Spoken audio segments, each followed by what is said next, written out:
All right. So back to your For the DSCR loans, they typically have like higher interest rates. Mm-hmm. So and I think that's something that most people and investors need to get. But I mean, same time, most other loan types are going to be that. Whether you use hard money, commercial loan, they typically have higher interest rates. Yeah. So if you haven't reached 10 open mortgages and stuff like that, you may want to consider, conventional loans because you'll get a better rate. Yeah. DSCR loans are going to have a higher interest rate, but they, depending on the situation, could work a lot better. Because I know, so independent contractors couldn't get it, could usually have more trouble getting conventional and FHA and VA loans because they have to have what is it, like 2 years tax returns and everything? Yeah, so typically if we're going a conventional, let's say it's a investment property, you want to go with a conventional fixed rate. One of the downsides to being self-employed or an independent contractor is, on one hand, the U.S. government tells you run your own business, own your own company, you have all these write-offs, and then you go to get a mortgage. The mortgage guidelines state, well, you can only use the income that you pay taxes on to qualify. And so it's a tough spot to be, and I've seen it over the years. Someone's working really hard and they have a very successful business, but they tax write off everything to where they only made $10,000. been there before. But that's the benefit, right? So some people are a little nervous to talk to me sometimes if they run their own business, and it's not that. It's you're doing the American dream. Like you literally are the American dream running your business. So transitioning and looking into DSCR, the benefit is you don't look at your income. Yeah, we only look at the property for qualifying. Okay. Yeah. Also, too, just to get back into more traditional types of financing, what are some caveats between conventional and your government-backed, the FHA, VA financing? Because just again this week it's a conventional loan on a house. The agent was misinformed and told me that a range needed to be in the house to transfer, which has not been the case for me in 10 years of real estate. And so I'm I know with a government finance loan, you need a range, an oven, and all toilets in the house when you close on it. Weird little thing that you find out. This we ended up finding out because it is conventional. They just needed to make sure that the receptacle was there to plug the range in, and so the crisis averted. But what are some differences? Because some people just don't know. They think that they borrow this money, and we know as real estate professionals that there's a stricter inspection and appraisal guidelines for those. So kind of help us understand the difference, because there's more risk for the government involved on those FHA, VA in case there's a default. So they want to make sure their investment's sound. Yeah, so taking a step back, the main difference between conventional and government-backed, and when we say government-backed, we're referring to VA for military members, FHA, Federal Housing Administration, and one of the misconceptions about FHA is it's only for first-time home buyers. First-time home buyer. I tell everybody you can make $1 million a year. Have Elon Musk himself could get an FHA loan. There's no limit. The only limit is typically the loan amount limit is lower than conventional. And then USDA. So United States Department of Agriculture, also referred to as rural housing in some cases, which in our market I think we see a lot more because of being right on the South Carolina, Georgia border. I mean, you can go 10, 15 miles towards Atlanta. Right. You can go 2 miles over the Savannah River and there's properties eligible. So there's a lot of new construction eligible for USDA. A lot of new construction. So I guess thematically the difference is conventional loans are typically, think of it as banks or lenders own money. And then you have insurance companies that provide the PMI, that private mortgage insurance. The difference with the government-backed is the government insures them to where if there is default or foreclosure, that lender is protected. So it's kind of the idea of big brother's money versus my best friend's money. If you want to think of it that way. So typically government-backed loans have better interest rates. Especially FHA and VA, they have considerable flexibility on credit.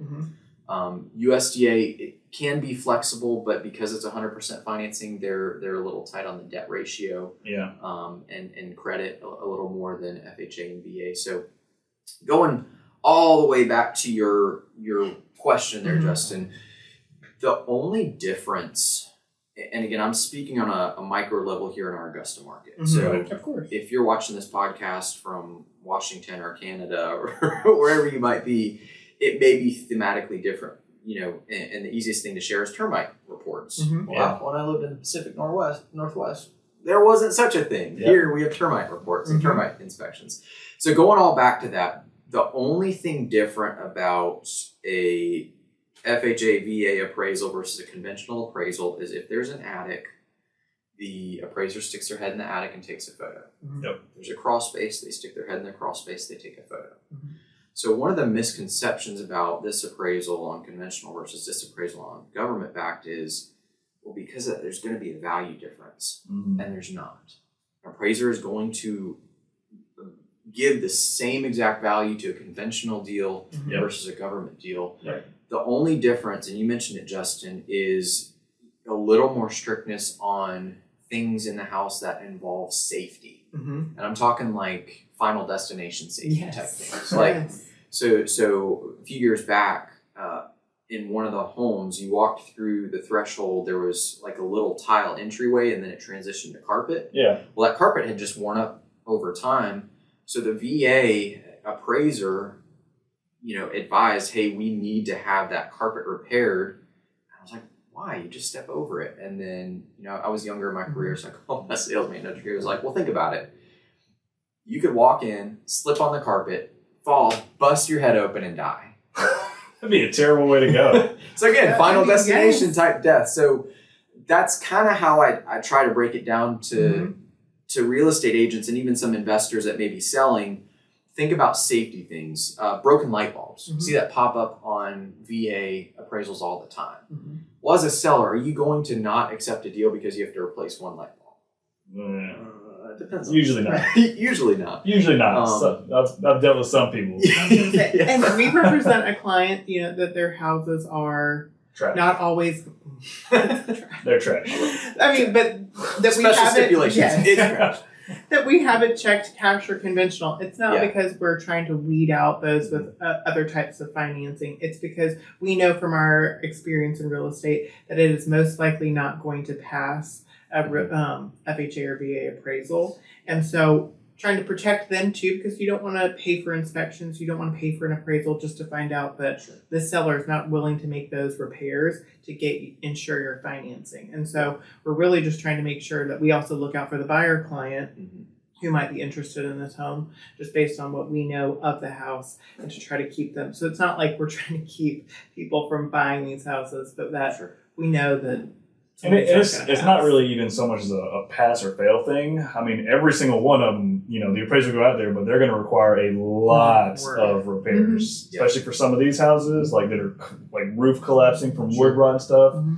I know that's a big one with FHA and VA. Wood rot, cracked paint. That's The right. exterior of the home, And always. especially with homes built prior to 1978. Yep. So that's something I'm glad Yeah. we're talking about this. So for those in the audience that don't know, back before 1978, we used lead paint in Yeah. the United States. It And was so, a good idea at the time. yeah, the idea is, okay, if I have, a young one crawling on the floors and they scratch up some paint, even if it's been painted over, well, now they're ingesting lead. And so that is that's probably the most popular I see Yeah. is, there's peeling or cracking paint and the property was built prior to 1978. So the way the guideline reads currently for appraisers is that paint must be fully scraped, taken away from the property, and repainted over and repaired. And then David, you mentioned like rotting windowsills, Wood rot, yeah. wood rot. So the idea with that is, again, from a safety maintenance type of standpoint, well, if it's rotted, water could start to seep in. Yep. It could get into an That's electrical outlet and electrocute somebody. So, Yep. And I fully agree with you. I see properties all the time where it's like, It can go FHA, but it's going to be a lot of work for the seller. Yeah. So it just depends on if your sellers want to deal with all that. right. Right. Another popular repair I see is a water heater. This is a fun little side note. People call water heaters hot water heaters. Yeah.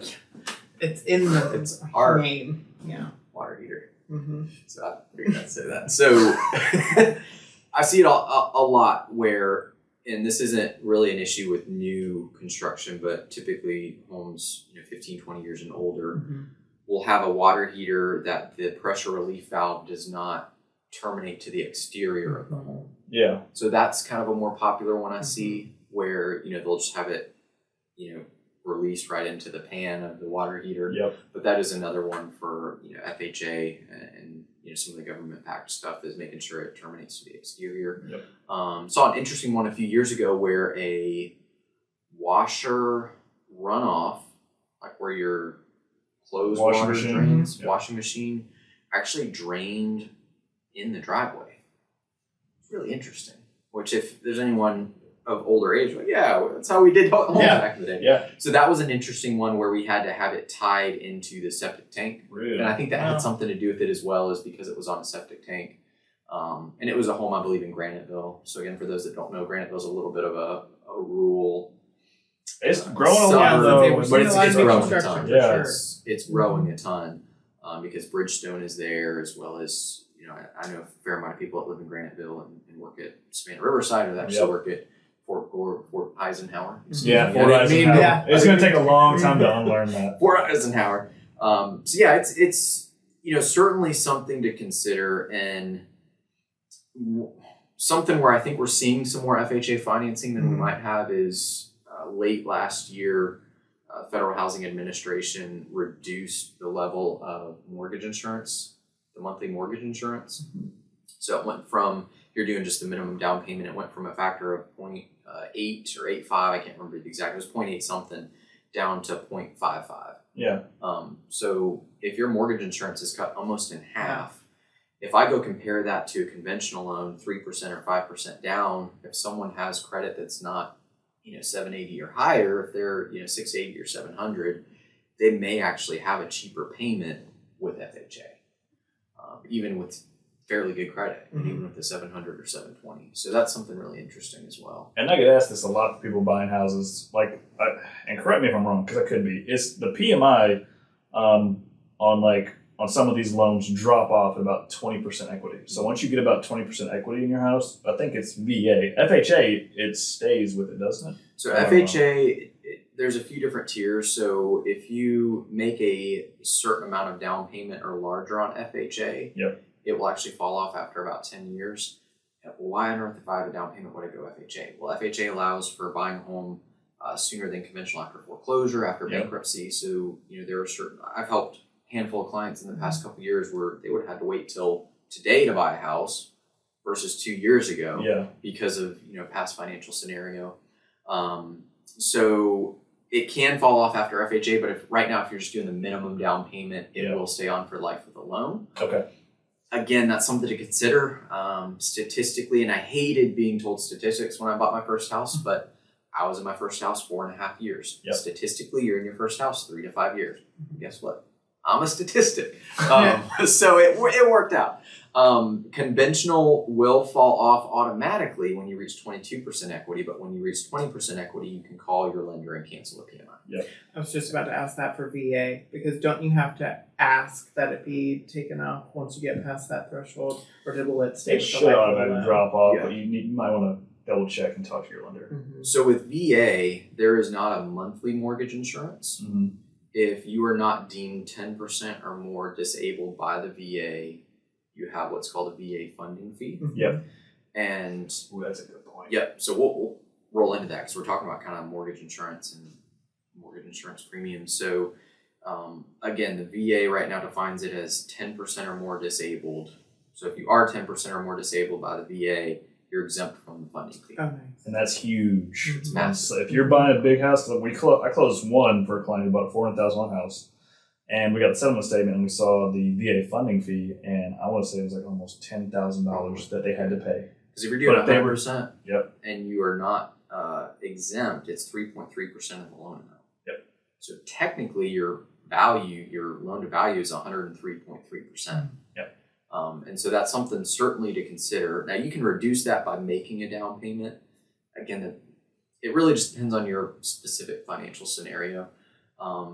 Now and this is really getting into the weeds, and I don't have a whole lot of experience with it because this is something where a home buyer would go directly to the VA regional center and work through it. Yeah.